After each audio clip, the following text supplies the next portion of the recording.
जो भाव वर्णित किया जाता है कि हम शंकर को मंदिर में जाकर जल चढ़ाते हैं तो खड़े खड़े चढ़ाएं कि बैठकर चढ़ाएं। बहुत ध्यान देना साहब, शंकर में मंदिर में जाकर हम भगवान शंकर को जल चढ़ाएं तो खड़े होकर चढ़ाएं कि बैठकर चढ़ाएं। दो तरह का शिवलिंग मंदिरों में होता है, दो तरह का शिवलिंग मंदिरों में होता है, समझ लेना बहुत अच्छी तरह से। एक शिवलिंग वो होता है जो जमीन पर डायरेक्ट जलाधारी रहती है, शिवलिंग रहता है, ऐसी जलाधारी पूरी की पूरी, और शिवलिंग जमीन पर रखा रहता है, भूमि पर रखा रहता है, डायरेक्ट जमीन पर। आप जल ले जाकर चढ़ाए, निकल गया रास्ते से। एक शिवलिंग जो जमीन पर डायरेक्ट शंकर भगवान की जलाधारी और शिवलिंग रखा रहता है, वो शक्ति शिवलिंग कहलाता है। माता पार्वती का हस्त कमल उस शिवलिंग के सम्मुख में, और दूसरा शिवलिंग एक डमरू जैसा होता है। अब वो हम उसको कैसे वर्ण, एक डमरू शिवलिंग होता है, ऐसा उसका स्टैंड होता है, ऐसा स्टैंड होता है, नीचे शिवलिंग रखने की जगह होती, फिर ऐसा होता है, फिर उसके ऊपर इस तरह शिवलिंग रखा होता है। देख, दर्शन करें आप लोगों ने। अब फिर इसके ऊपर शंकर भगवान का शिवलिंग रखा होता है, ठीक है, इस तरह का जो शिवलिंग होता है। एक डायरेक्ट नीचे रखा हुआ शिवलिंग और एक भगवान जो नीचे डमरू जैसी आकृति होती है, इस पे जो डमरू जैसा जो भाग बना होता है, ये भगवान विष्णु का हस्तकमल है, और ऊपर का जो भाग है वो भगवान ब्रह्मा का हस्तकमल है। इसको विष्णु शिवलिंग कहते हैं। तो शास्त्र कहता है आप शक्ति शिवलिंग का जब जब अभिषेक करें, बहुत ध्यान रखना अपनी जिंदगी में इस प्रसंग को श्रावण के महीने में बहुत ध्यान रखना। आपके आसपास में भी मंदिर हो तो उस पर ध्यान रखना। जो शक्ति शिवलिंग हो उस पर जब भी जल चढ़ाना तो बैठकर चढ़ाना, बैठकर चढ़े। शक्ति शिवलिंग पर जब भी जल चढ़े, भले शिवलिंग कितना भी ऊंचा हो, कितना भी ऊंचा हो, तो संगी से चढ़ा दो, पर जल बैठकर चढ़ाइए। भले शिवलिंग ऊपर है, पूरा तरह से हाथ नहीं पहुंचा, जैसे सोमनाथ जी में अब शिवलिंग कितना बड़ा है, महाकालेश्वर का शिवलिंग कितना बड़ा, तो उसको तो बैठकर स्नान नहीं करा सकते। भले शिवलिंग कितना भी ऊंचा हो, पर अगर भूमि टच है, शिवलिंग अगर भूमि टच है, शक्ति शिवलिंग है, तो भले आधा शिवलिंग नहाए, आधे पर पानी जाए, पर बैठकर ही स्नान कराया जाता है। और महाराज यदि हरीश्वर शिवलिंग है, अर्थात भगवान विष्णु के हस्त कमल पर, ब्रह्मा के हस्त कमल पर यदि शिवलिंग है, तो वो शिवलिंग का जब भी स्नान कराएंगे, अभिषेक कराएंगे, पूजन कराएंगे, तो खड़े होकर ही करना है। और खड़े होने का भी तरीका होता है, दोनों चरण बराबर में रखकर कभी भी शंकर भगवान के शिवलिंग का स्नान नहीं कराया जाता। महाराज दोनों चरण बराबर रखकर, अगर हरीश्वर शिवलिंग है, किसी मंदिर में शंकर को जल चढ़ाने के लिए आप गए हो और शंकर को जल चढ़ा रहे हो, तो हरीश्वर अगर शिवलिंग है तो दोनों पांव बराबर रखकर नहीं, एक सीधा चरण थोड़ा सा आगे रखिए और उल्टा चरण थोड़ा सा पीछे रखकर भगवान शंकर का जलाभिषेक करने पर लक्ष्मी जैसे अपने चरण रहते हैं, भगवान शंकर उसी तरह से लक्ष्मी को दौड़ाते हुए अपने घर में प्रवेश कराते। लक्ष्मी भागती हुई, अगर जो पुष्टि मार्ग से जुड़े होंगे, जो भगवान ठाकुर जी की सेवा करते हैं, पुष्टि मार्ग से जुड़े हों, श्रीमद वल्लभाचार्य जी से, वल्लभ कुल बालकों से जिनका ब्रह्म संबंध हुआ है, ऐसे अगर जीव हैं, वैष्णव जीव हैं, तो वो दर्शन करते होंगे ठाकुर जी, यमुना जी और महाप्रभु जी का। तो कैसा दर्शन करेंगे? श्रीनाथ जी का दर्शन करेंगे तो दोनों पांव श्री जी बाबा के, मेरे ठाकुर जी के बराबर पर है, नाथ द्वारा वाले श्री जी बाबा के, गोवर्धन नाथ जी के दोनों पांव चरण बराबर। श्रीमद वल्लभाचार्य जी का दर्शन करेंगे तो दोनों चरण बराबर के फोटो में मिलेंगे। पर यमुना जी का अगर आप दर्शन करेंगे, पटरानी यमुना जी का जब दर्शन करेंगे, तो यमुना जी का चित्र का दर्शन करेंगे, तो यमुना हमेशा एक पांव यमुना जी का आगे मिलता है। क्यों? जो वैष्णव ठाकुर का दर्शन करे, श्रीमद् वल्लभाचार्य जी के अनुसार भगवत चर्चा करे, उसके यहाँ यमुना भक्ति निरंतर प्रवेश करती जाए, इसलिए भागता हुआ चरण। तो शंकर भगवान का अगर हरीश्वर शिवलिंग है, कहीं शिवलिंग डमरू आकृति पर, अगर ऊंचाई पर है, हरीश्वर है, तो फिर जल खड़े होकर चढ़ाए, चरण आगे पीछे। बहुत ध्यान देना महाराज। हरीश्वर शिवलिंग का वर्णन किया महाराज, बहुत सुंदर बात कही है, बहुत ध्यान से सुनिएगा। शक्ति शिवलिंग के ऊपर जो जलाधारी लगती है, शक्ति शिवलिंग के ऊपर जो जलाधारी लगती है, वो 5 मिनट, 10 मिनट, आधा घंटा रखकर 24 घंटे के लिए हटा सकते हो। शक्ति शिवलिंग के ऊपर जो जलाधारी लगती है, वो 15-20 मिनट रखकर, आधा घंटा रखकर आप हटा सकते हो। पर हरीश्वर शिवलिंग के ऊपर भगवान विष्णु के हस्त कमल पर जो शिवलिंग का निर्माण आपको भी वर्णन किया, अगर वो शिवलिंग है तो उस पर जलाधारी अगर लगी है, तो कम से कम 5 घंटा, 8 घंटा तो जलाधारी को रखना पड़ेगा ही। बहुत ध्यान दीजिए महाराज। शंकर जी की प्राण प्रतिष्ठा करते समय, शंकर जी की स्थापना करते समय, शंकर जी को प्राण प्रतिष्ठित करते समय एक एक चीज का ध्यान करना पड़ता है कि हमें कैसा शिवलिंग रखना है, कौन सा शिवलिंग रखना है, कैसे स्थापना करना है, किस भाव का होना चाहिए। शंकर के मंदिर में शंकर जी विराजे हैं, तो गणेश जी, कार्तिकेय और पार्वती की मुद्रा कैसी होना चाहिए, गणेश जी कौन सी सूंड का होना चाहिए। जब शंकर के मंदिर में हम आराधना कर रहे हैं, तो गणेश जी की सूंड किस ओर होना चाहिए, पार्वती की मुद्रा कौन सी होना चाहिए, षडानंद कार्तिकेय की दृष्टि कहां होना चाहिए, ये शंकर जी की प्राण प्रतिष्ठा में देखा जाता है। केवल मूर्ति वाले ने बाजार में मूर्ति बनाकर बेच दी और तुम गए, हमें शंकर जी का परिवार दे दो, हमारे मंदिर है छोटा सा, में वहां प्रतिष्ठा करना है। तुम बाजार में गए और शंकर जी का परिवार लेकर आ गए, शंकर जी लिया, कार्तिकेय लिया, पार्वती जी लिया, गणेश जी लिया, और स्थापना करवा दी पंडित जी से, और बाद में बोली हमको थोड़ी कष्ट हो रहा है, हमको थोड़ी तकलीफ हो रही है, कहीं ये हम जब से लाए इससे तो नहीं हो रही, कहीं इससे तो नहीं, गलती तुम्हारी है। तुम तो बस गई और लेकर आ गई। यहां तक शिव महापुराण की कथा कहती है कि तुम्हारे घर की मूर्ति जितनी पुरानी होती है उतना सुख देती है। आपको पहले भी कथा में कहा, दिया और मूर्त पुरानी होगी चलेगी। एक फैशन चल गया, छोटे से ठाकुर जी नहीं रखूं, बड़े वाले लाऊंगी लड्डू गोपाल, सेवा अच्छे से हो जाएगी। और जो सास के हाथ के वो, अब उनको नहीं पूछे तो दुख नहीं होगा,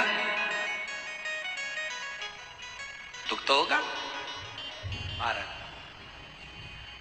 घर में जेठानी के आने के बाद देवरानी आती है, और सास देवरानी से बहुत लाड लड़ाती है। छोटी बहुए ले साड़ी पहन ले, ये ले रकम ले ले, ये ले ले। सास जब छोटी को बहुत कुछ करती है तो जेठानी का जिबड़ा जलता कि नहीं जलता? बोला तो सही, थोड़ा बहुत तो लगे, बताओ हमको तो कभी नहीं करा, हमको तो ऐसा कर ही नहीं, हमको तो ऐसा कर ही नहीं। उसी तरह आप नए भगवान लेकर आ गए, नई ठाकुर जी लेकर आ गए, और छोटे ठाकुर जी पहले के हैं। भगवान को लगता है, बताओ, नए से लाड लड़ा रही, उसको वस्त्र पहना रही, आभूषण पहना रही, मुझे आभूषण तक नहीं, वस्त्र नहीं, जैसे हैं वैसे लुढ़क जाते, कौन पहनाए? कोई ने कहा इनको क्यों नहीं पहनाती, छोटे हैं, पहनाते नहीं बनता, भाव से पहनाओगे सब पहने। शिव महापुराण की कथा कहती है, जितनी मूर्ति छोटी होती है, अंगुष्ठ के आकृति से जितनी मूर्ति छोटी होती चली जाती है, उतना सुख प्रदान करती है। 12 ज्योतिर्लिंग के अगर आप दर्शन करेंगे तो कहीं पर भी आपको विष्णु शिवलिंग नहीं मिलेगा, केवल एक नागेश्वर को छोड़कर। कहां पर छोड़कर?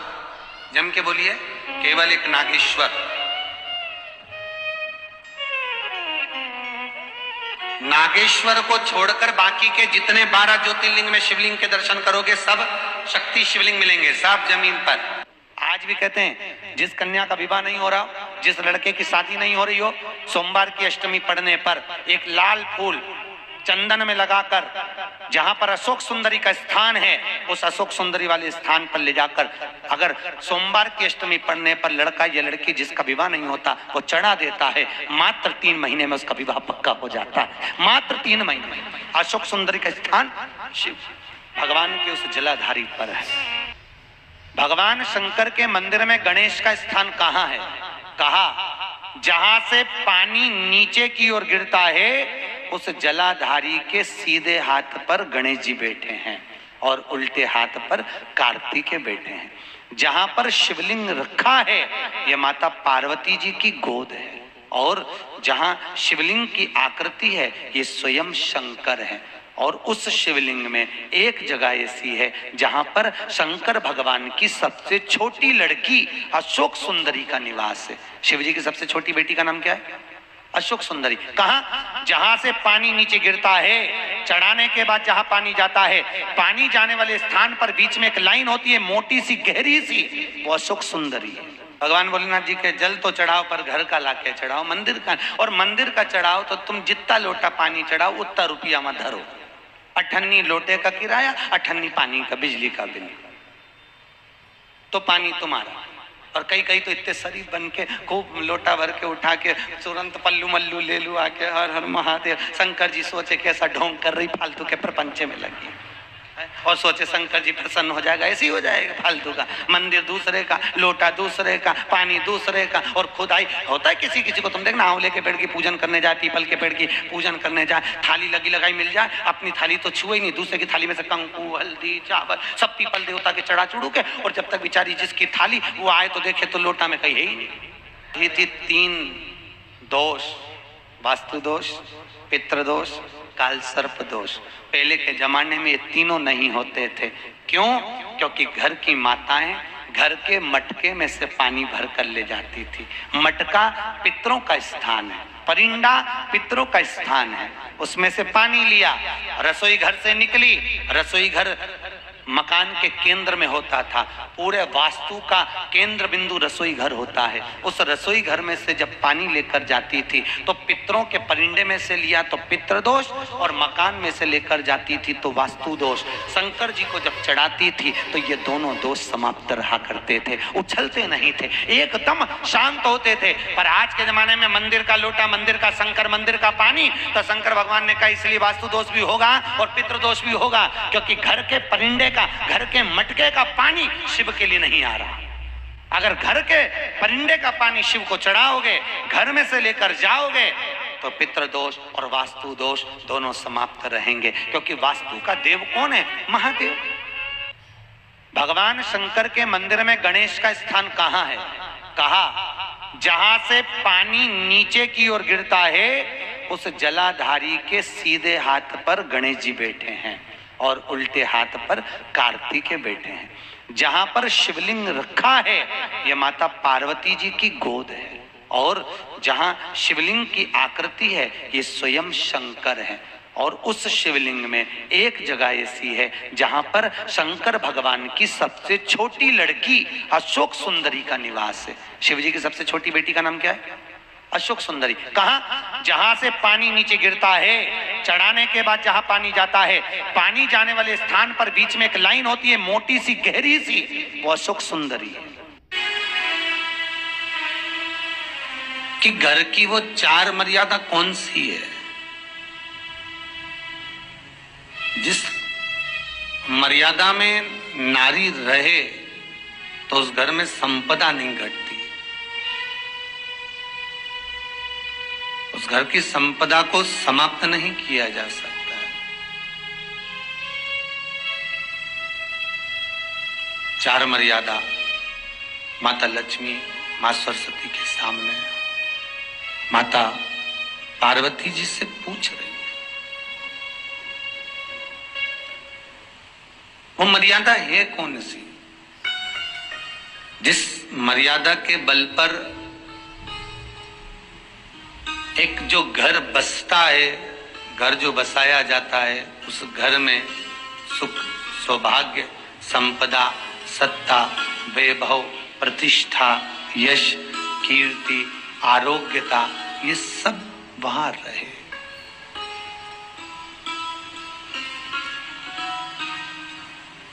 पहला, मां पार्वती ने माता लक्ष्मी को कहा, अतिथि देवो भव।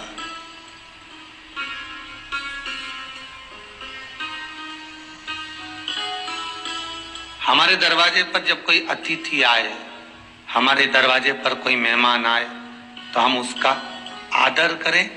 परिवार के लोग जो आदर कर रहे हैं वो अपनी जगह पर है, भाई आदर कर रहा है वो अपनी जगह पर है, जेठ आदर कर रहा है वो अपनी जगह पर है, देवर मान सम्मान दे रहा है वो अपनी जगह पर है।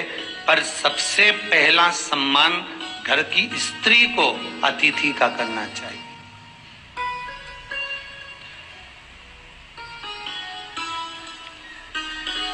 सास के मेहमान आ गए, पहचान वाले, बहुवन मालूम पड़े अपने कमरे में बैठी हुई है। मेहमानों ने आकर पूछ लिया, क्यों बहू नहीं दिख रही? बस आ रही होगी। सास गई, रसोई घर में से पानी लाकर पिला दिया। फिर मेहमानों ने पूछा, बहू नहीं दिख रही? बस आती होगी। 2 बार सास ने गिलास भी गिरा दिया कि एक आध तो आ जाओ रही ऊपर से, पर नहीं। जब सास ने चाय रख दी और चाय रखकर सास फिर लेकर आई, तो बहुओं के मन में आया, चलो सास ने चाय बना दी है, खुशबू ऊपर आ गई है, अब चलते हैं। और बहू फिर नीचे आई। जो मौसी आई थी, काकी आई थी, बुआ आई थी, चाची आई थी, उनको प्रणाम करा और अंदर जाकर चाय जो बनी थी उसको पिया।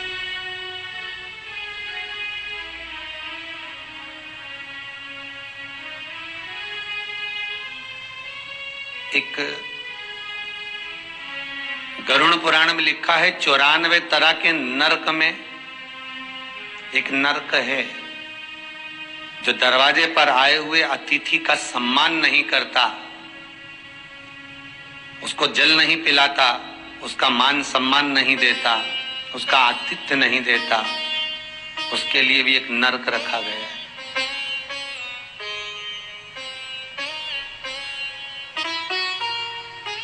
हजारों नरकों में एक नरक वो भी है जिसका हमने आतिथ्य ना करा हो। मेरा बहुओं से निवेदन है, सास के रिश्तेदार आए तो आप उनका भी आदर करिए, और आपके रिश्तेदार आए तो आप उनका भी आदर करिए। जेठानी के रिश्तेदार आए तो आप उनका भी आदर करिए, और देवरानी के रिश्तेदार आए तो आप उनका भी आदर करिए। आप किसी न किसी रूप में जो अतिथि आया है वो न जेठ का है, न देवर का है, न वो सास का है, अतिथि घर का है। किसी एक व्यक्ति का अतिथि नहीं है।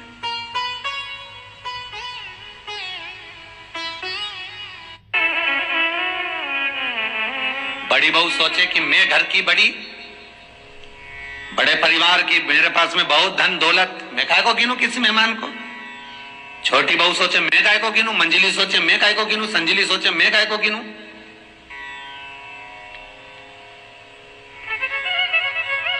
तुम्हारे माँ बाप आए, सास अगर तुम्हारे पिता से, तुम्हारी माता से बात ना करे, देवरानी बात ना करे, जेठानी बात ना करे, तो तुम्हें कैसा लगेगा कि तुम्हारे माँ बाप आए और किसी ने सम्मान नहीं करा।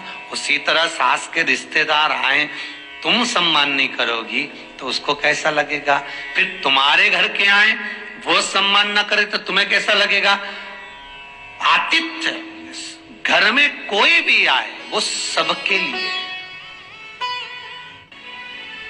दूसरा क्रम बताया, घर के दरवाजे पर जो तुलसी का पौधा होता है, जीवन में सबसे पहले अगर दुख आता है, तकलीफ आती है, कष्ट आता है, बीमारी आती है, रोग आता है, कोई बड़ा घटना घटने वाली होती है, कोई बड़ा कष्ट आने वाला होता है, तो लक्ष्मी जी से माता पार्वती कह रही है, घर में जो तुलसी का पौधा होता है सबसे पहले घात उसी पर होती है। तुलसी का पौधा सूख जाता है, समाप्त हो जाता है, उसके डालियां मुरझा जाती हैं, नीचे लटक जाती है, मंजरी झुक जाती है, या तुलसी के कुंडे में जो मिट्टी है उसमें फफूंद पड़ जाती है।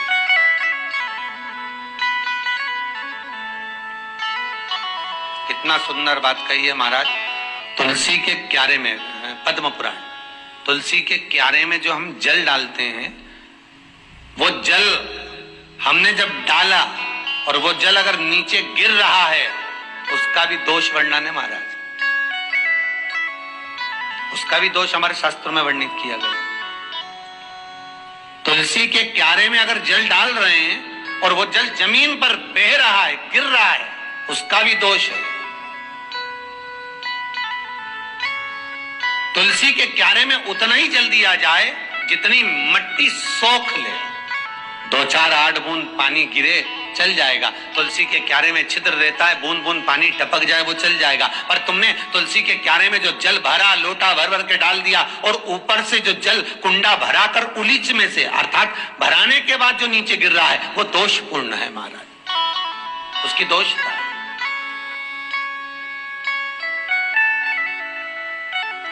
वो दोष दे देगा।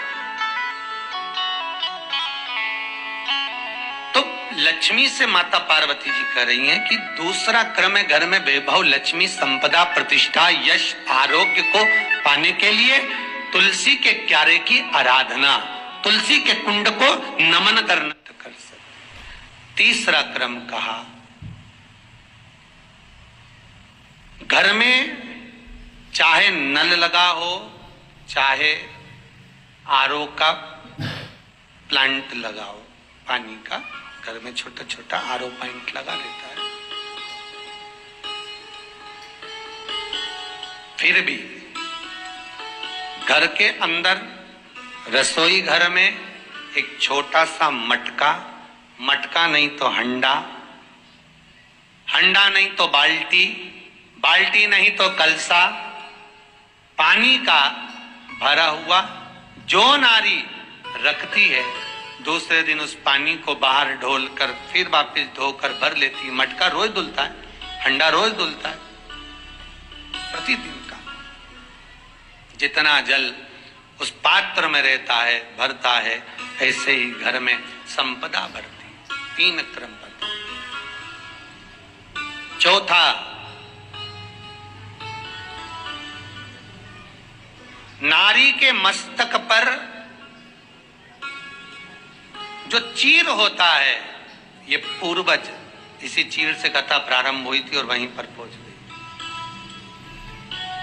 लक्ष्मी पार्वती के संवाद पर चल रही है महाराज। मस्तक पर जो चीर होता है, मस्तक पर जो वस्त्र होता है, वो वस्त्र पूर्वजों का, पितरों का, कुल देवी देवताओं का आशीर्वाद होता है। कह देते हैं ये मालाएं लेके आते हैं लोग, कितने की लाए, कितने की होगी? 20 रुपए की ना। हमारा तो आपसे ये भी कहना है, आप कहीं से आ रहे हो, बगीचे से एक फूल लेकर आना, पोथी को चढ़ा देना। और सब जितने इस टीवी के माध्यम से, जितने इस फेसबुक यूट्यूब के माध्यम से सुन रहे हैं, उनसे भी निवेदन है, एक पुष्प, और पुष्प भी जाने दो, पोथी की सबसे बड़ी सुंदरता है तुलसी का दल। क्या? तुलसी का दल। पोथी को तुलसी का दल समर्पित कर दो। ये माला गुरु जी को, पंडित जी को पहनाने की जगह 20 रुपए की माला की जगह आप 20 भी मत खर्च करो, 15 रुपए निकाल कर गांव की गौशाला को समर्पित करो। बस समझ लेना कि वो माल्यार्पण हो गया। बहुत। ये आपने पिनाई 20 रुपए की, हमने कितनी देर में निकाल दी? अरे बोलो तो। ऐसे कई महात्मा, कई महाराज आप टीवियों पर देखें, हजारों की माला है, 500 की माला, 300 की माला, 10,000 की माला समर्पित करना। ये मोटी मोटी माला समर्पित करना।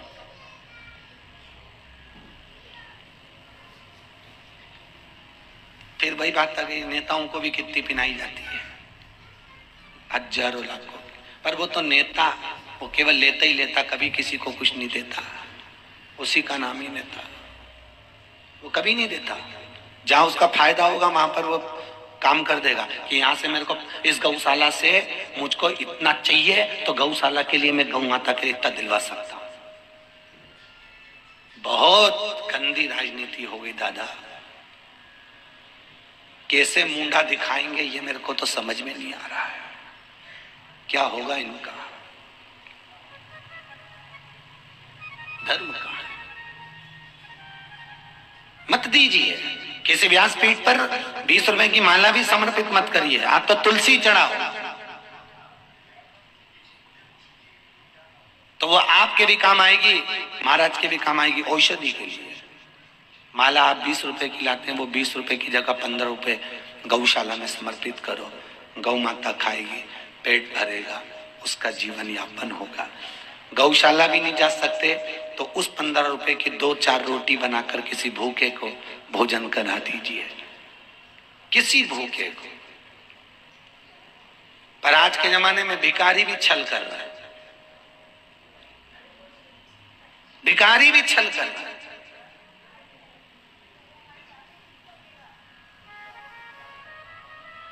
अमरावती के बीच रोड पे से हम निकलकर गाड़ी आ रही थी एयरपिंटी से, और बीच में अमरावती के बीच ट्रैफिक चौराहे पे भिखारियों ने भीख मांग रहे थे, कांच बजा बजा के गाड़ी का देव देव देव। और आगे गए तो देखा कि उनके बच्चे भीख मांगकर, उनके लोग भीख मांगकर, एक अम्मा वहीं बैठी थी, वो बीड़ी धुनक रही थी, बीड़ी धुन रही थी और उसको ले जा के दे रहे थे। एक व्यक्ति ने, मैं भोपाल रेलवे स्टेशन की बता रहा हूं, एक सुबह के टाइम हमारी कहीं की ट्रेन थी, हम कथा करने जा रहे थे, एक व्यक्ति ने इतना अच्छा कोट एक भिखारी को दिया, 1 नंबर का कोट, ठंड का समय, और कोट उस भिखारी को दिया। भिखारी ने उस कोट को लिया और लेकर वहीं आग जल रही थी उसमें जला लिया और ताप लिया। अगर वो कोट उस भी, क्योंकि इनको कपड़े से मतलब नहीं है, इनको धन से मतलब है, क्योंकि पैसा मिलेगा तो व्यसन में लगाएंगे, जुए में, मांसाहार में, मदिरा पान में, वेश्यावृत्ति में लगाएंगे। और थोड़ा सा पैसा मिलेगा तो रुमाल में सूंघने का सामान ले लेके सूंघ सूंघ के मर जाएंगे। पर ये निवेदन है, इन भिक्षुकों के चक्कर में भी मैं असली भिक्षुक को नहीं पहचान पा रहे कि असली जरूरत है किसको, हम किसको दें, हम किसको प्रदान करें। फिर वो वाली बात आ गई, 3 दिन पहले कही थी, लक्ष्मी, बेटी और गाय, 50 बार विचार कर दो कि हम किसको दे रहे हैं। बहुत सोचना महाराज, बहुत सोचिए कि हमने किसको दी है। बेटी गलत जगह चली जाएगी तो कन्यादान करने वाले माँ बाप को रोना पड़ेगी, और गाय गलत जगह चली जाएगी तो कन्या गौदान करने वाले को रोना पड़ेगा, और लक्ष्मी किसी गलत भिखारी के कटोरे में चली जाएगी, उसने गलत जगह लगा दी तो देने वाले को रोना पड़ता है। कई लोग कहते महाराज हमारा काम तो अच्छा चल रहा था, बहुत बढ़िया चला, फिर ये हमें दुख कहां से आ गया? उसका कारण है तूने ना बेटी का सम्मान करा, ना गाय का सम्मान करा, ना लक्ष्मी का सम्मान करा। लक्ष्मी ऐसे भिखारी के कटोरे में दी, शाम को जाकर उसने मदिरा में लगा दी, मैं खाने में लगा दी, वेश्यावृत्ति में लगा दी, जुए में लगा दी। लक्ष्मी वहां जाकर रो रही है, इसलिए बद्दुआ तुझको दे रही है कि तूने मेरा सम्मान नहीं करा, सत्कार नहीं करा है, रो रही। पुरानी पुरानी साड़ियां प्रेस करके धो के रख कर बर्तन वाली से स्टील की भगोनी मत लो। 4 साड़ी दोगे 1 भगोनी मिलेगी, बोलो सही है कि गलत है? 5 साड़ी दोगे 1 भगोनी मिलेगी। प्रयास करना वो साड़ी को प्रेस कर कर धोकर संभाल कर रखो, किसी गरीबड़ी को जरूरत है उसको पहनाकर प्रसन्न होइए, भगोनी लेकर नहीं, भांडा लेकर नहीं।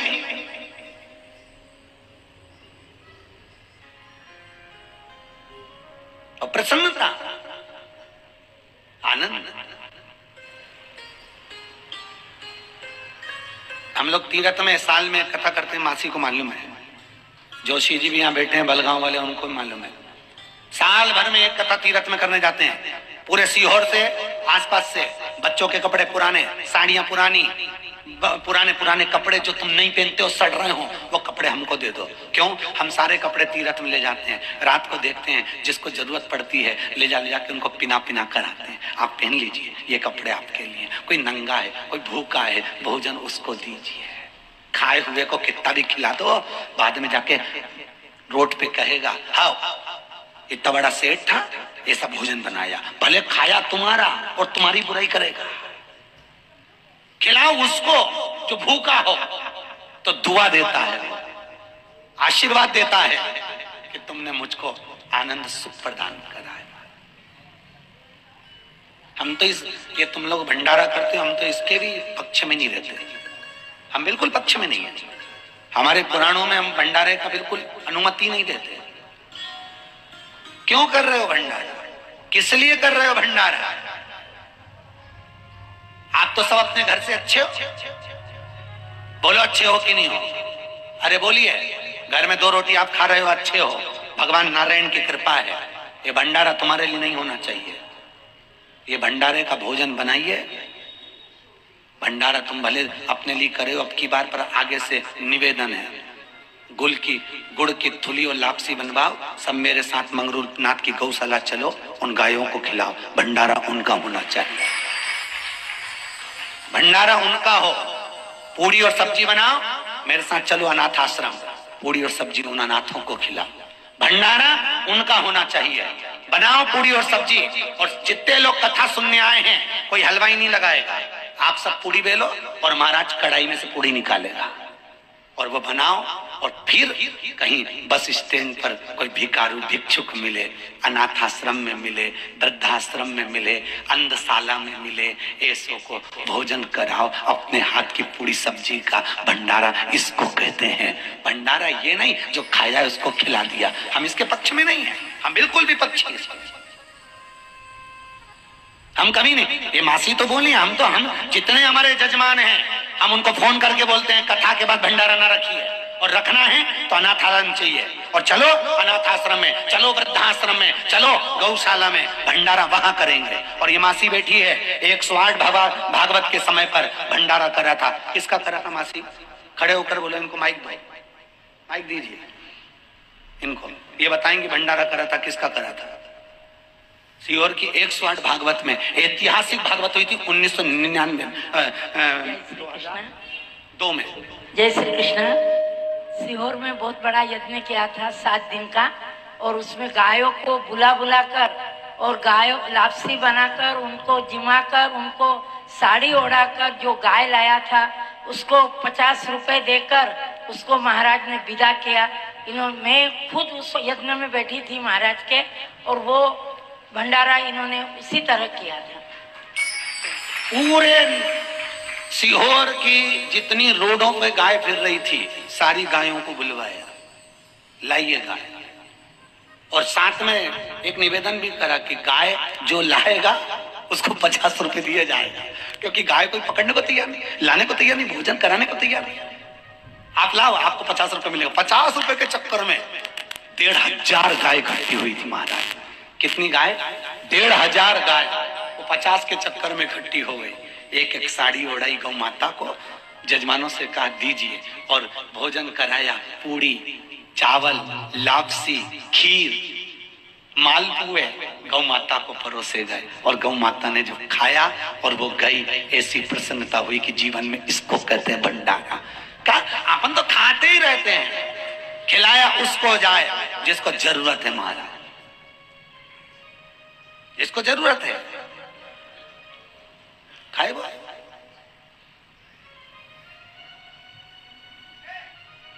खूब करिए और आनंद सुख को धारण करिए। अपने जीवन का तात्विक सुख है महाराज जी। सबसे बड़ा दान अन्न का दान। कौन सा दान है? अन्न का दान। राजा कर्ण भी मर कर गया तो भगवान से विनती कर रहा है, मेरी बॉडी नीचे पड़ी है। लिंग पुराण में 7 गलतियां बताई है कंगाल होने की। ये गलती अगर आपने भी करी है तो जिंदगी में कितना भी पुण्य करोगे उसका फल नहीं है। आज की कथा को लिख कर रखना, शायद तुम्हारी जिंदगी संवर जाए। लिंग पुराण में 7 गलतियां बताई है व्यक्ति को बर्बाद होने की। पहली गलती है, उसमें से अगर आप स्वीकार कर रहे हैं ये गलती, तो समझ लो कि गलती आपने करी है। गंगा जल तो बुलवाया टैंकर भरकर, 21,000 बेलपत्र भी समर्पित कर रहे हो। आप मंदिर के अंदर बैठ गए, दर्शन करने वाला आता रहा, किसी को अंदर प्रवेश नहीं दिया। आप गंगा जल चढ़ाते रहे, आप बेलपत्र चढ़ाते रहे, आप स्वयं पूजन करते रहे, और दूसरा व्यक्ति ना जाने किस भाव से, किस रूप में आकर भगवान की सेवा करना चाहता था। पंडित जी ने आपके चक्कर में उसको जल नहीं चढ़ाने दिया, पंडित जी ने आपके चक्कर में उसको बेलपत्र नहीं चढ़ाने दिया। पहली गलती यह हो गई कि भगवान के भक्त को भगवान से दूर कर दिया गया। अब उठा लो श्रीमद् भागवत कथा। 2 देवताओं ने गलती करी थी। एक ब्रह्मा जी ने गलती करी थी कि गाय बछड़ों का हरण कर लिया था। 1 वर्ष होने में 1 दिन था, तब ब्रह्मा जी ने गाय बछड़े वापस दिए थे। दूसरी गलती इंद्र ने करी थी, जल वृष्टि करी, तब भगवान कृष्ण को गोवर्धन पर्वत उठाना पड़ा। दोनों देवताओं ने गलती करी, पर भगवान कृष्ण ने इंद्र को क्षमा कर दिया, पर ब्रह्मा को क्षमा नहीं करा। क्यों नहीं करा? क्योंकि इंद्र को क्षमा इसलिए करा क्योंकि इंद्र ने जब जलवृष्टि करी तो सारे ब्रजवासियों को भगवान के चरणों में लाकर छोड़ दिया। सारे ब्रजवासी गोवर्धन पर्वत के नीचे आकर बैठ गए, भगवान के चरणों में आ गए। और ब्रह्मा ने जो गलती करी वो ऐसी गलती करी कि भगवान से गाय और बछड़ों को दूर कर दिया। जो भगवान से भगत को दूर कर दे उसको शंकर कभी क्षमा नहीं कर सकता। इसलिए बर्बादी का पहला कारण, आप भक्त और भगवान में दूरी बना दी। दूसरा कारण, भगवान की जब पूजन कर रहे हो, 21,000 बेलपत्र चढ़ा रहे हो, गंगा का जल चढ़ा रहे हो, चंदन चढ़ा रहे हो, अबीर चढ़ा रहे हो, गुलाल चढ़ा रहे हो, तो तुम्हारे भीतर ये अहंकार, जब तुम पूजन करके उठो तो उठते समय तुम्हारे भीतर अभिमान नहीं होना चाहिए कि मैंने जो अनुष्ठान करा उसके बराबर कोई नहीं कर सकता। तीसरा कारण कहा कि भगवान की सेवा तो आप कर रहे हो, भगवान की चाकरी में तो आप लगे हो, भगवान की आराधना भी कर रहे हो, दिया भी लगा रहे हो, धूप बत्ती भी लगा रहे हो, स्नान भी करा रहे हो, पंचामृत स्नान भी करा रहे हो, सारी पूजन अर्चना सब तुम कर रहे हो। पर हो सकता है इस पूजन अर्चना में आप केवल 3 घंटा पूजन करते हो और बाकी के समय किसी न किसी की जीवात्मा को दुख पहुंचा रहे हो। एक कथा में एक बात कही थी कि भले मंदिर में दिया मत लगाओ, भले मंदिर में जाकर धूप बत्ती मत जलाओ, भले मंदिर में जाकर भोग मत लगाओ, भले मंदिर में जाकर जल मत चढ़ाओ, कुछ मत करो, भले भगवान को नए कपड़े मत पहनाओ, भले तुम्हारी मर्जी पड़े भगवान को भोग मत लगाओ, पर शास्त्र कहता है कुछ मत करो, पर एक काम जरूर करना कि किसी के चेहरे पर प्रसन्नता ला देना, तो मंदिर में दिया जलाने के बराबर होगा। किसी के चेहरे पर चमक ला देना, प्रसन्नता ला देना, तो अगरबत्ती लगाने के बराबर होगा। किसी गरीबड़े के, किसी दुखी के चेहरे पर अगर तुमने प्रसन्नता ला दी तो वो भगवान को कपड़े पहनाने के बराबर होगा। मालूम पड़े तो मंदिर में पूरी सब्जी बांटो, मंदिर में भोजन कराओ, मंदिर में सारा पकवान चढ़ाओ, और कोई तुम्हारे कारण अगर दुखी है तो तुम्हें वो सुख का भान नहीं हो सकता। तीसरा कारण है हमारा, वो सुख नहीं मिल सकता। चौथा कारण है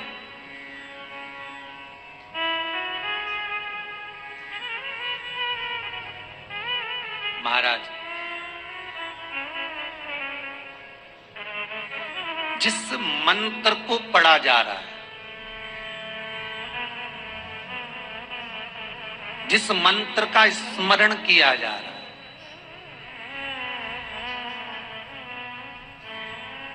जिस भगवान की माला को हम जप रहे हैं, हम पाठ कर रहे हैं, उसमें त्रुटि। उठा लीजिए दुर्गा सप्तशती। दुर्गा सप्तशती का हिंदी अनुवाद में एक थोड़ा सा दृष्टांत दिया है, आपको मालूम होगा।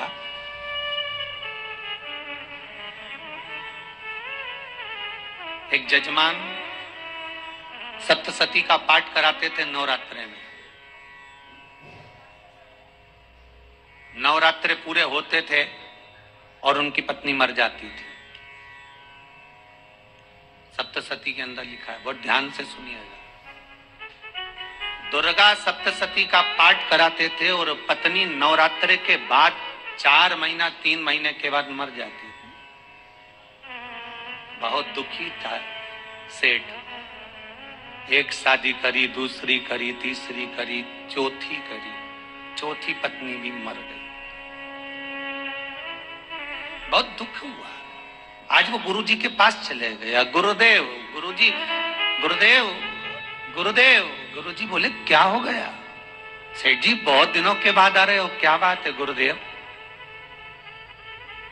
मेरे को एक बात समझ में नहीं आती कि मैं नवरात्रे में सप्तशती का पाठ कराता हूं, देवी जी का यज्ञ करवाता हूं, माता रानी को चूनर पहनाता हूं, उनको सुंदर बिछुड़ी, पायल, चुनरी सब पहनाता हूं, कन्याओं का भोजन करवाता हूं, भंडारा करवाता हूं, जवारे बोता हूं, अखंड ज्योत लगाता हूं, पर नवरात्रि जैसी पूरी होती है उसके 2 महीने 3 महीने बाद मेरी पत्नी क्यों मर जाती है? 4 पत्नियां मेरी मर चुकी हैं, 5वीं मैंने शादी करी है। गुरुदेव आप कृपा करिएगा, कुछ तो बता दीजिए, कुछ करुणा कर दीजिए। गुरुजी बोले जब तू सब कुछ अच्छा कर रहा है, जोत भी जला रहा है, कन्या भोज भी करा रहा है, चुनड़ी भी चढ़ा रहा है, भंडारा भी कर रहा है, जोत भी लगा रहा है, जवारे भी बो रहा है, माता रानी की सेवा भी कर रहा है, अखंड रात्रि व्रत कर रहा है, सब कुछ तूने करा, यज्ञ भी करा, फिर तेरी पत्नी क्यों मर सकती है? ऐसा हो ही नहीं सकता। नहीं गुरुदेव, मेरी 5वीं शादी है गुरुदेव, अब की बार आप कृपा करिए। गुरुजी ने कहा तेरे पंडित जी को अनुष्ठान पर बुला, मैं कमरे में बैठकर सुनूंगा सप्तशती का पाठ, तब मैं ध्यान करूंगा। गुरुजी अंदर के कमरे में जाकर बैठ गए, ब्राह्मण पाठ करना प्रारंभ करा और ब्राह्मण ने पाठ करना प्रारंभ करा। उसमें एक शब्द आ गया, भार्यन्तु भक्षन्तु, भार्यन्तु भक्षन्तु। उसमें बोलना था भय पीड़ा को, हे जगत जननी तू भक्षण कर जा, और ब्राह्मण बोलता था भार्यन्तु भक्षन्तु, मेरी पत्नी को, मेरी भार्या को तू भक्षण कर दे। पंडित जी जैसे ही बोले गुरुजी बाहर निकल कर आ गए। पंडित जी को रोका, रुकिए गुरुदेव, आप हर साल अनुष्ठान कर रहे हो जजमान के यहाँ और बोल देते भार्यन्तु भक्षन्तु, हे देवी तू मेरी पत्नी को खा जा, तो माँ हर बार उस पत्नी को निगल जाती है। निवेदन है, शब्द सुधार लीजिए, शब्द ठीक है। चौथा कारण है कि आप जो पाठ कर रहे हो, आप जो पूजन कर रहे हो, आप जो अनुष्ठान कर रहे हो, उसमें कुछ ना कुछ गलती जरूर हो रही है। ये चौथा कारण है।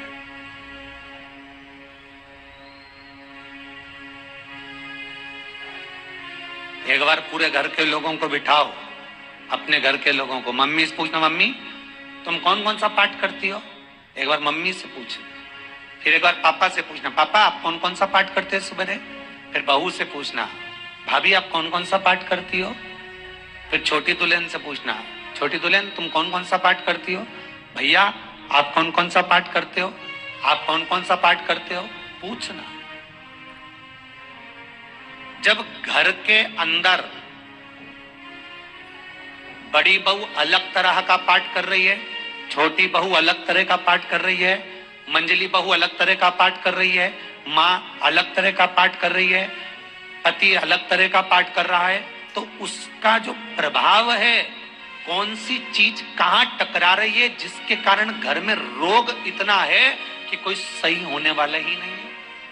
अब तुम कहो कि सीवर वाले गुरुजी ने उपाय बताया, हमने बहुत करा, पर सही क्यों? तो सही क्यों नहीं हो रहा है? उसका कारण है या तो बड़ी बहू जो पाठ कर रही, या सास जो पाठ कर रही, जो पति जो पाठ कर रहा है, नाते जो भी उस घर के अंदर रहकर जो पाठ अर्चना कर रहा है, उसमें जरूर कुछ ना कुछ ऐसा हो रहा है जिसके कारण वो काम नहीं कर पा रहा। उसमें कुछ ना कुछ गलती हो रही है जिसको तुम समझ नहीं पा रहे, जिसको तुम अपने आप को बहुत विचार करते हो कि मेरे बराबर कोई नहीं कर सकता, मैं शंकर की भगत, मैं राम की भगत, मैं कृष्ण की भगत, मैं जो करती हूँ बहुत अच्छा करती हूँ, मैंने जो किया बहुत अच्छा करा, पर हो सकता है उसी कारण आपको दुख झेलना पड़ रहा।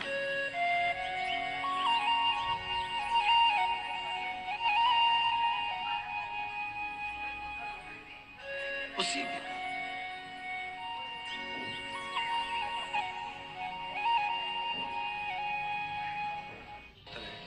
महाराज, हमने जो दान किया, हमने जो पुण्य किया, हमने जो सत्कर्म किया, वो किस जगह पर लगा? पांचवा सूत्र,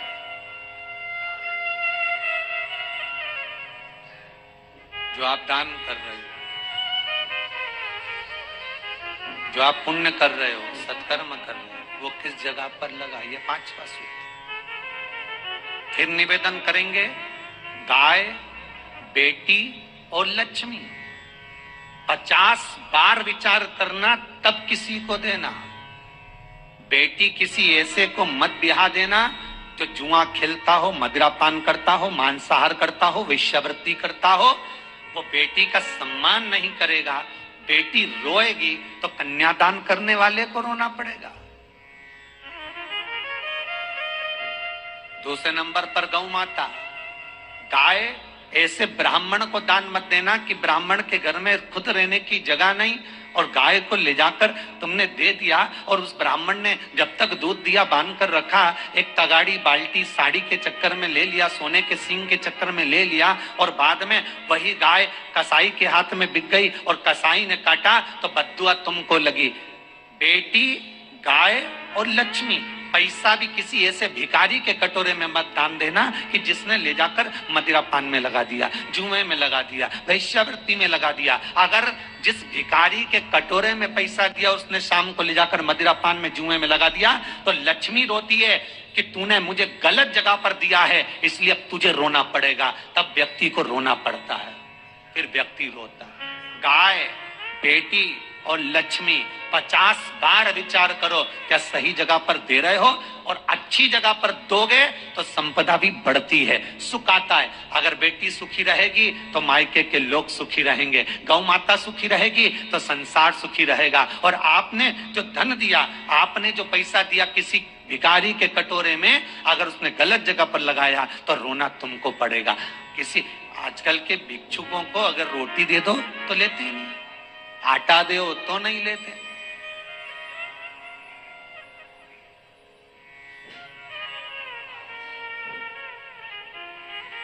पहले के समय में जो भिक्षुक आते थे ना, तो रोटी बनी हुई मांगते थे। बूढ़ी बूढ़ी माताएं जानती होंगी, चिमटा बजाकर, घुंघरू बजाकर कहते थे भोजन, तो 2 रोटी निकाल कर दे दी जाती थी घर से। लो बाबा, तो माता इतना प्रेम रखती थी, केवल रोटी नहीं देती थी, बाबा बैठो हम सब सब्जी ला कर देते। इतना प्रेम था बुजुर्ग माताओं का, बैठो। और आज के जमाने में अगर रोटी दे दो तो फेंक दे नली में ले जाके, पैसा चाहिए। क्यों? शाम को पीने के लिए चाहिए ना, मदिरा पान के लिए, मांसाहार के लिए, जुए के लिए, वेश्यावृत्ति के लिए धन चाहिए।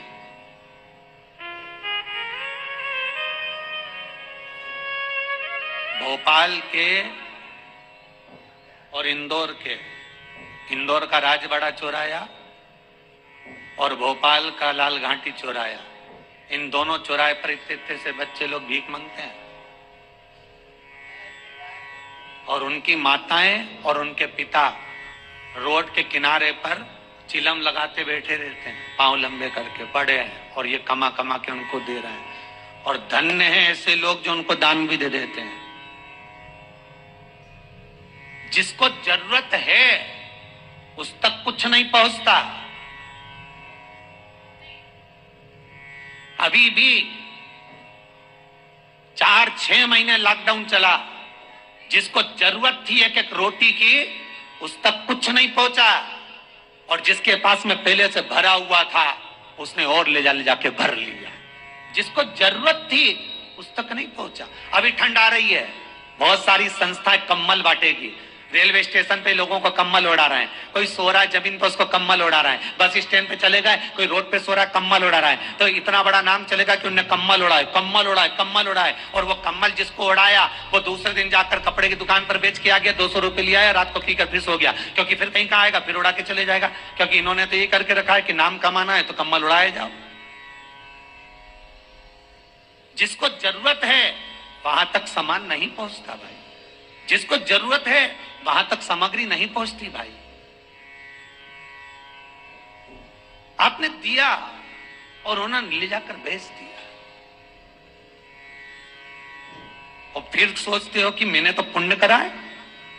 कई लोग कहते हैं मैंने दान करा, मेरे को इतना फल मिलेगा। काय का दान करा? ऊपर तो जा, यमराज के डंडे पड़ेंगे।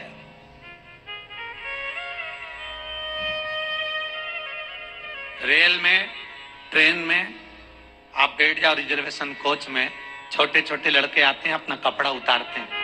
सही बोलना रे भाई, जितने लोग टीवी पर कथा सुन रहे हो, छोटे छोटे बच्चे अपना कपड़ा उतारेंगे और पोछा लगाएंगे रेल की बोगी में। जब गवर्नमेंट ने स्वीपर रख रखे हैं तो तुम्हें अंदर आने का किसने कहा? कौन ने कहा कि तुम अपना कपड़ा उतार के पोछा लगाओ? और वो अपने शरीर का कपड़ा उतार कर पोछा लगाता है, आपके आगे हाथ फैलाता है, आप एक एक दो रुपए दे देते हो। वो अगले स्टेशन पर उतरता है, कोई सूंघने की सामग्री लेता है, सूंघ सूंघ के वो बर्बाद हो जाता है और कहीं कूद कर मर जाता है। उसके मरने में 1 रुपया तुम्हारा भी लगा है, इसलिए नरक तुमको भी भोगना पड़ेगा, क्योंकि उसके मरने में तुमने हेल्प करी है।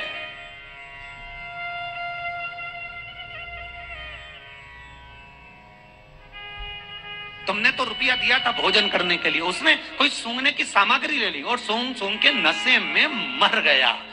उसके मरने में 2 रुपए तुम्हारे हैं, 1 रुपए तुम्हारा है, तो भोगना तो तुमको भी पड़ेगा ना।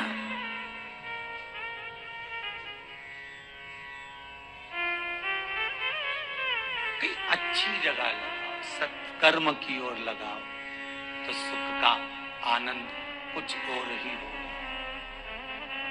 सुख का आनंद कुछ और ही प्राप्त होगा। हमारा धर्म, हमारा पुण्य, हमारा सत्कर्म। 5वां कारण अपनी पुस्तिका में लिखकर रखना, तुम्हारे दुख का 5वां कारण क्या है? क्यों तुम करोड़पति से रोड़पति बन गए? तुम्हारे यहां पर 4-4, 5-5 गाड़ी थी, खूब वैभव था, खूब धन था, फैक्ट्रियां चल रही थी, सत्ताएं चल रही थी।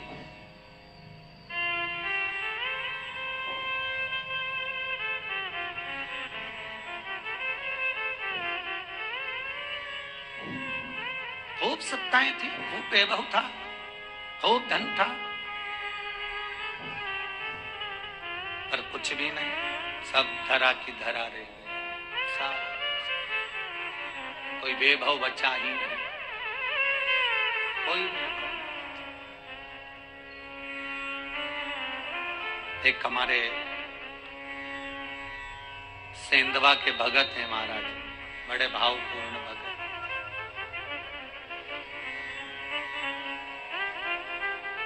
वो कहे गुरुजी हम बड़े दुखी हैं, बड़े कष्ट में। हमने कहा कष्ट का कारण कुछ ना कुछ जरूर होगा, दुख का कारण जरूर कुछ ना कुछ होता है।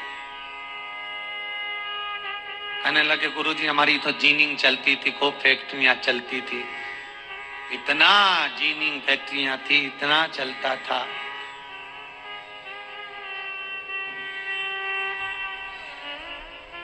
इतनी जीनिंग चलती थी, इतनी फैक्ट्रियां चलती थी, गुरुदेव बहुत दुखी हो गए। हमने कहा दुख का कारण, जो ये 7 कारण है शिव महापुराण के, लिंग पुराण में जो 7 कारण बताए हैं दुख आने के, जब फैक्ट्रियां अच्छी चल रही, जीनिंग अच्छी चल रही, व्यापार अच्छा चल रहा है, तो 7 कारण बताए हैं कि आप उन 7 कारण में से कोई कारण आपके साथ में हुआ है जिसके कारण आप रोड पर आ गए, करोड़पति से रोडपति बन गए।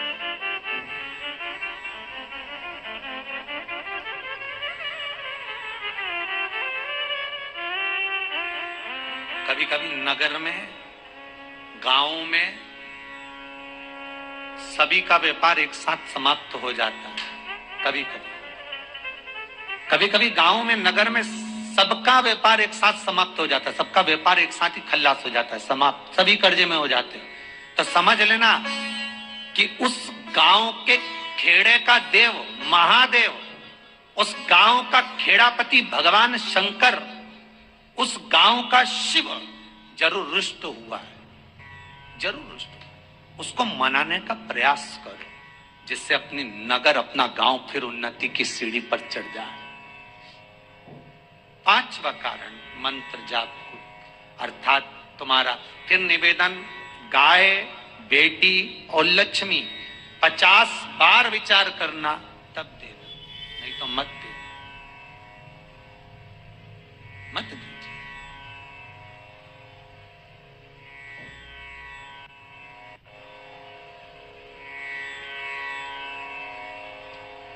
और महाराज भगवान शिव की कथा का छठा कारण बता, हमारे दुख का कारण छठा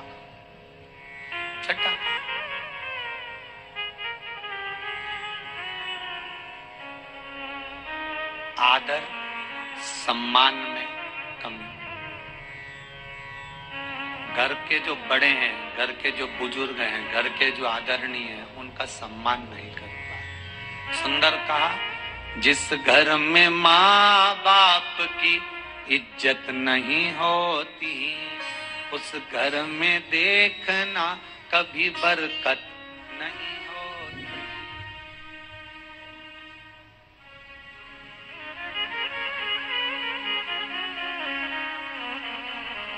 छठा कारण है सम्मान, सत्कार, आदर ना होना। जब धन। सातवां कारण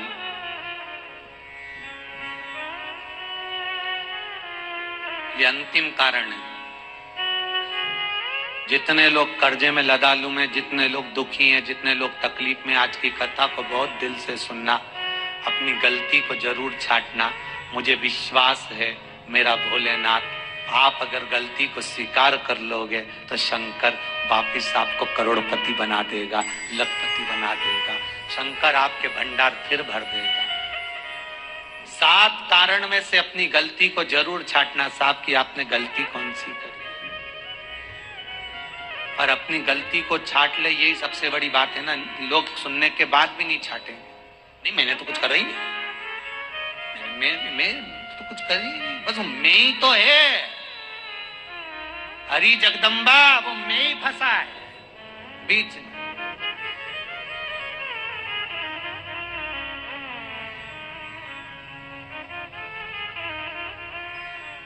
सातवां कारण महाराज, किसी का बेकार धन हमारे घर में आ जाए। एक कथा बहुत सुंदर है। एक गांव में एक व्यक्ति रहता था, खूब अच्छी कमाई करता था। पत्नी ने कहा, तुम्हारे पास कमाई अच्छी हो रही है तो ये पैसा तो कोई चुरा के ले गया तो पति बोला, क्या करना चाहिए? तो एक काम करता हूँ, बाजार से कोड़ियां खरीद लेता हूँ। कोड़ियां जानते हो, वो ऐसे बच्चे लोग खेलते हैं, कोड़ी खरीद लाता हूँ। अब वो गांव का व्यक्ति रोज कोड़ियां खरीद के लाए। उनके यहाँ बोरे पे बोरे भरा गए, बारदान पर बारदान भरा गए, पूरा कमरा कोड़ियों से भरा गया। एक दिन राजा बीमार पड़ गया।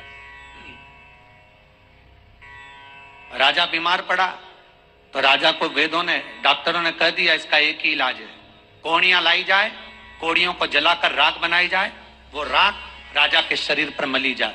राजा के शरीर पर जब राख को मलेंगे तो राजा ठीक हो जाएगा। राजा ने अपने दूतों से कहा, जाओ नगर में कोड़ियां देखो। राजभवन में देखा तो कोड़ी नहीं थी, बाजार में देखा तो कोड़ी नहीं थी, सारा मार्केट घूम लिया, चारों तरफ के राज्य देख लिया, कोड़ी नहीं मिली। राजा ने दूतों से पूछा, बात क्या है? दूतों ने बाजार वालों से पूछा, भैया कोड़ियां क्यों नहीं है? तो बाजार के व्यापारी बोले, महाराज सुबेरे सुबेरे एक गांव का व्यक्ति आता है, सारी कोड़ियां खरीद कर ले जाता। सारी कोड़ियां? हाँ। उसका पता दो। दुकान वालों ने पता दिया, वो वहां पहुंच गया, उसको डराया राजा के दूतों ने, तेरे पास कोड़ियां हैं? हाँ, पर मैंने अपने पैसे से खरीदी है, फ्री की नहीं है, खूब खर्चा कर कर मैंने कोड़ियां जोड़ी हैं। राजा बीमार पड़ा है, कोड़ियां ला के दे। उसने मना करा, दूतों ने डराया, ठीक है लो।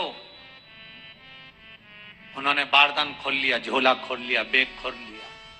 राजा के दूतों ने बैग खोला, वो गांव का व्यक्ति एक थाली में कोड़ियां लाता, उस पर हाथ फेरता और झोले में डालता जाता, फिर भर कर लाता, फिर हाथ फेरता, फिर झोले में डालता। राजा के दूतों ने कहा, एक बार में पूरा बारदान उठाकर क्यों नहीं दे देता? ये बार बार हाथ क्यों फेर रहा है? वो गांव का व्यक्ति बोला, महाराज मैं कोड़ियों को थाली में भरकर हाथ इसलिए फेर रहा हूं, इन कोड़ियों में से मैं वो एक कोड़ी ढूंढ रहा हूं कि ऐसी कौन सी कोड़ी मेरी इन कोड़ियों में आकर मिल गई जो मेरी इतनी सारी कोड़ियों को लेकर जा रही है। बस वो चरित्र याद करना कि एक कोड़ी हमारे घर में कोई ऐसी आ जाती है जो सारी रखी हुई कोड़ी को लेकर चली जाती है। और जिंदगी में घर में धर्म की, पुण्य की, सत्कर्म की एक कोड़ी ऐसी आ जाती है जो शिव महापुराण की कथा करवा देती है। वो कोड़ी को ढूंढना कि वो कोड़ी कौन सी है। जो अच्छा काम करवा रही है अच्छी कोड़ी आई होगी, सत्कर्म करवा रही है अच्छी कोड़ी आई होगी। और मालूम पड़े एक कोड़ी ऐसी आ गई जो डॉक्टरों में भरवा रही है, सारा की सारा धन मेडिकलों में लगवा रही है, पुलिस में लगवा रही है, कहीं गलत जगह पर लगवा रही है, कहीं एक्सीडेंट में लगवा रही है। जो कोड़ी गलत जगह पर धन को लेकर जा रही है, समझ लेना कि वो कोड़ी बेकार आ गई जो सारा का सारा बर्बाद करने में लगी हुई है। उस कोड़ी को पहचानो कि वो कोड़ी कौन सी है। 7वां कारण शिव महापुराण का, लिंग पुराण का लिख कर रखना कि एक कोड़ी ढूंढना कि वो कोड़ी कौन सी घर में आ गई जो हमें बर्बाद कर कर चली गई। तो कोड़ी को ढूंढिए, वो रुपये को ढूंढिए, वो 1 रुपया कौन सा आ गया, वो धन कौन सा आ गया जो हमें बर्बाद कर गया, कैसा आया।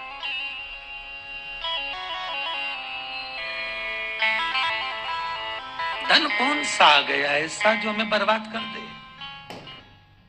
हमारे शास्त्र वर्णन करते हैं कि दरवाजे पर नींबू और मिर्ची क्यों टांगा जाता है। दुकान के बाहर, घर के बाहर नींबू मिर्ची क्यों टांगते हैं? क्योंकि लक्ष्मी और दरिद्रता, इन दोनों देवियों को भगवान विष्णु का वर है कि ये प्रतिदिन भूमंडल पर विचरण करने के लिए जाएंगी। प्रतिदिन, रोज, प्रतिदिन लक्ष्मी और दरिद्रता दोनों भ्रमण के लिए निकलेंगे। और जिसके घर में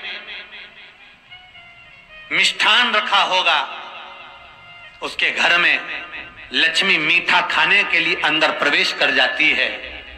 और नींबू और मिर्ची दरवाजे पर इसलिए बांधते हैं कि दरिद्रता हमारे घर में प्रवेश ना करे, वो दरवाजे से खाकर ही चली जाए। दरवाजे से। एक बात बहुत ध्यान रखना, जिसके घर में फ्रिज में, डलिया में या रसोई घर में नींबू और मिर्ची ये दोनों एक ही जगह रखे रहते हैं, उसके घर में कभी शांति नहीं रहती है। सास बहू का, ननंद भाभी का, भाई भाई का, परिवार में कुछ ना कुछ क्लेश जरूर ही होगा। 4 दिन अगर अच्छे निकल गए तो 5वें दिन क्लेश का जाएगा, 5 दिन अच्छे निकल गए 6ठा दिन क्लेश का जाएगा। कुछ ना कुछ, एक जरा सी कटोरी पड़ी है उसके पीछे विवाद चालू हो जाएगा, जरा सा पानी ढुल गया उसके पीछे विवाद चालू हो जाएगा, बेडशीट बदल रहे थे उसके पीछे विवाद चालू हो जाएगा, पति कक्ष में आया विवाद चालू हो जाएगा, तुमने एक शब्द कहा, कोई लड़ाई की बात नहीं करी फिर भी विवाद चालू हो जाएगा। समझ लेना कि घर के रसोई घर में या फ्रिज में नींबू और मिर्ची साथ रखा हुआ है तो वो क्लेश तो देगा ही। पंडितों से पूछोगे, ज्योतिषाचार्यों से पूछोगे, वो कहेंगे मोती पिना दो, कोई कहेगा पितृदोष हो गया, कोई कहेगा कालसर्प दोष हो गया, कोई कहेगा वास्तु दोष हो गया, पर वो आपको ये नहीं बताएंगे कि नींबू और मिर्ची एक डलिया में रखा हुआ है। ये हमारा वेद, हमारा शास्त्र बताएगा कि नींबू और मिर्ची ये दरिद्रता देवी को प्रिय है, और जहां नींबू और मिर्ची साथ रखा वहां दरिद्रता प्रवेश कर जाती है, और दरिद्रता गई तो वो क्लेश उत्पन्न करती है जिससे इसके घर में सुख ना रहे। सुख नहीं रहेगा तो लक्ष्मी नहीं रहेगी, दरिद्रता उसके घर में आराम से रह सकती है।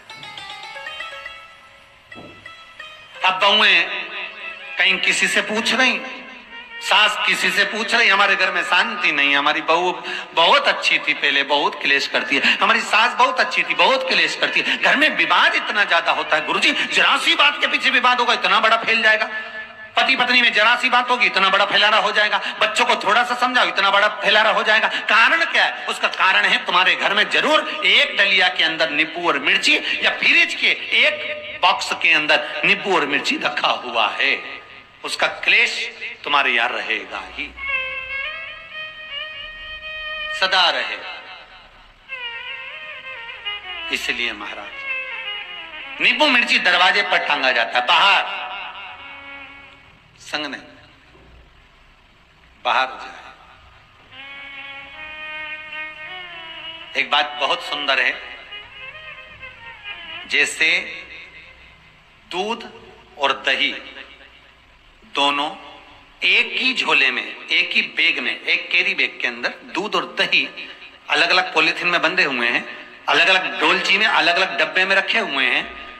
एक व्यक्ति एक ही बैग के अंदर दूध और दही, ये दोनों चीज अगर लेकर घर के अंदर आता है तो उसके घर में संपदा की तो कमी आती ही है, उसके घर में संपदा टिकती नहीं है। घर में अगर लाख रुपए रखे हैं तो 3 दिन या 4 दिन के अंदर वो पैसा वापस जाना है। दही और दूध अगर एक ही साथ आया है, एक ही व्यक्ति एक ही झोले में, एक ही बैग में, एक ही कैरी बैग में अगर लेकर आया है, उसी तरह नींबू और मिर्ची का भी क्रम है महाराज। कई कई सब्जी वाले उसको एक साथ बांध देते, नहीं नहीं, नींबू भले अलग बैग में डाल लो, पन्नी में अलग बांध कर या झोले में अलग बांध कर मिर्ची रख लो, वो चल जाएगा, पर एक साथ नहीं, अलग हो। मेरे को मालूम है दरिद्रता कि तेरे को खट्टा और तीखा पसंद है, इसीलिए महाराज हमारे हिंदू धर्म में बेटी की विदाई में 4 चीजें नहीं दी जाती। बेटी की विदाई में 4 चीजें नहीं देते। पहली झाड़ू, दूसरी सुई, तीसरी चलनी और चौथा अचार की बरनी। ये बेटी के कन्यादान में, बेटी की विदाई में नहीं देते। बड़ी दे दो, पापड़ दे दो, ये चल जाएगा, पर बेटी की विदाई में, बेटी के कन्यादान में ना तो झाड़ू जाएगी, ना सुई जाती है, ना चलनी जाती है, ना अचार की बरनी जाती है। और मेरा निवेदन है, अगर बेटी को तुम्हारे घर का, तुम्हारे हाथ का अचार कितना भी पसंद हो और बेटी के मम्मी बना के दे दे, नहीं मत देना, क्योंकि बेटी तन, मन और धन, ये 3 चीजों से दुखी रहेगी। अगर माँ ने अचार दे दिया तो बेटी के घर में या तो तन से दुखी रहेगी, या मन से दुखी रहेगी, या धन से दुखी रहेगी। बेटी को ये 3 दुख तो रहेंगे ही। कई कई लोग तो अपनी बहू से कहते हैं, बेटा तू मायके जा रही, तेरी मम्मी के हाथ का अचार अच्छा लगता है, लिया ना बांध के। अब उनको कौन समझा, तुमने तो कह दिया बांध के लिया ना, पर उसको समझो तो सही, क्यों नहीं लाना है।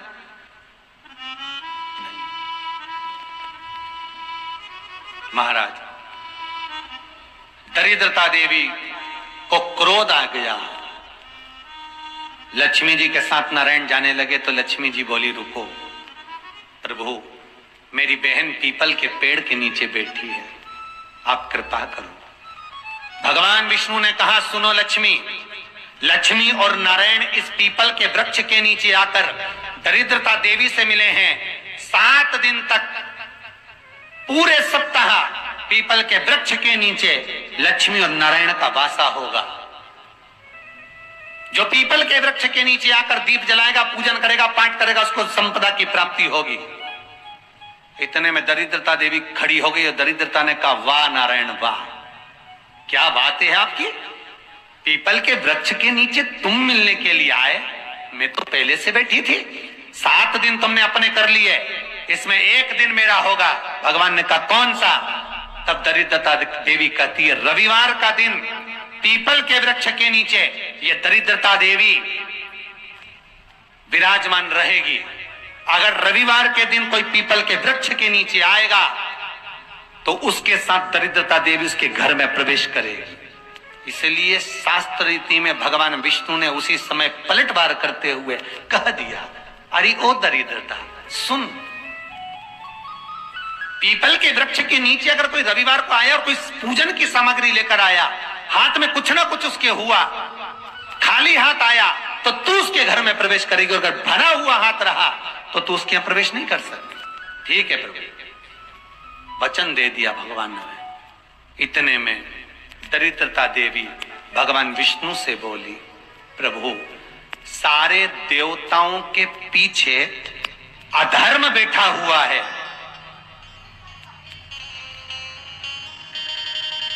सारे देवताओं के पीछे अधर्म बैठा हुआ है, दुख और दरिद्रता कहां जाकर बैठे हैं, आप स्थान बता दीजिए।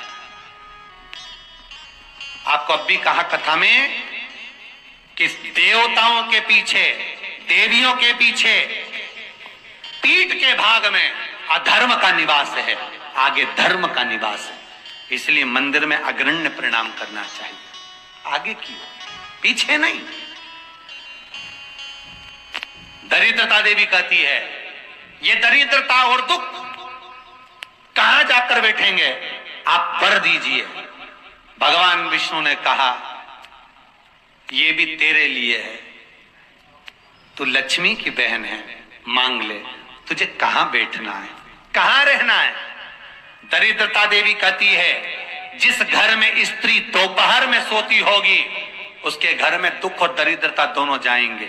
जिनके घर में कांटेदार पेड़े लगे होंगे, पौधे लगे होंगे, उनके घर में दुख और दरिद्रता दोनों जाएंगे। जिनके घर में रात्रि में बासी बर्तन पड़े रहेंगे, उनके घर में दुख और दरिद्रता दोनों जाएंगे। भगवान विष्णु बोले ठीक है। इतने में दरिद्रता देवी बोली सारे देवताओं में प्रथम मान्य होने वाले श्री गणेश जी महाराज के पीठ के पीछे कोई नहीं बैठा, अधर्म नहीं बैठा। आप हमें वर दो कि दरिद्रता और दुख गणेश जी की पीठ के पीछे विराजमान होंगे, पृष्ठभाग में दरिद्रता और दुख दोनों रहेंगे, वर दो आप।